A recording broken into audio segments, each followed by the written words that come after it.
चाल को भी याद रखेंगे।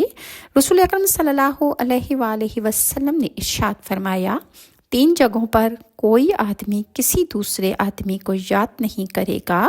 नंबर 1, मीज़ान के पास, यहाँ तक कि उसे पता चल जाए कि इनके अमाल का वज़न हल्का रहा या बोझल है।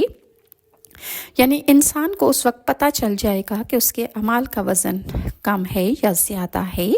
नामा अमाल मिलने के वक्त जब पुकारा जाएगा कि आओ अपना अपना नामा अमाल पढ़ो, हत्ता कि उसे पता चल जाए कि उसे इसका अमाल नामा दाएं हाथ में दिया जाता है या बाएं हाथ में, पुश्त के पीछे से दिया जाता है या सीधे तरीके से।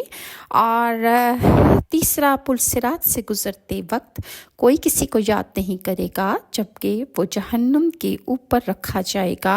यानी पुलसिरात को रोज़े क़यामत उठाकर जहन्नुम के ऊपर रख दिया जाएगा और उससे चलकर जो जन्नत में पहुंच गया वो उसकी खुली कामयाबी है।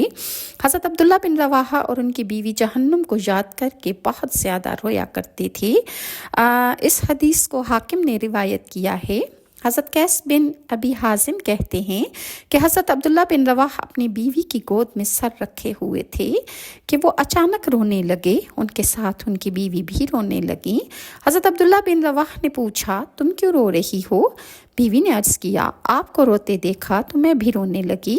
हज़रत अब्दुल्ला बिन रवाह ने फरमाया, मुझे अल्लाह ताला का ये फरमान याद आ गया, तुम में से कोई ऐसा नहीं कि जिसका जहन्नुम से गुज़रना हो।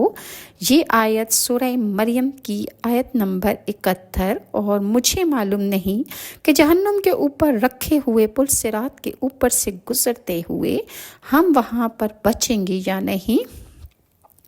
इसी तरह सहाबी हज़रत अब्दुल्ला बिन सामित जब जहन्नुम को याद करते तो बेतहाशा रोया करते थे।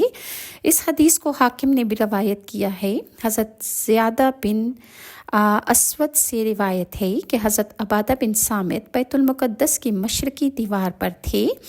उन्होंने अचानक रोना शुरू कर दिया। लोगों ने पूछा, ए अबुल वलीद, हज़रत अबादा बिन सामित की कुनियत, क्यों रो रहे हो? हज़रत अबादा फरमाने लगे, यही वो जगह है जहाँ रसूल अकरम सल्लल्लाहु अलैहि वसल्लम ने हमें बताया कि मैंने जहन्नुम देखी है। हज़रत उमर रज़ी अल्लाह अन्हा अल्लाह के अज़ाब का खौफ भी उन पर बहुत ज़्यादा तारी हो जाया करता था। और इसे अबू नईम और हलिया ने रिवायत किया है। हज़रत उमर बिन ख़िताब फरमाया करते थे कि अगर आसमान से कोई पुकारने वाले पुकारें कि ए लोगो, तुम सब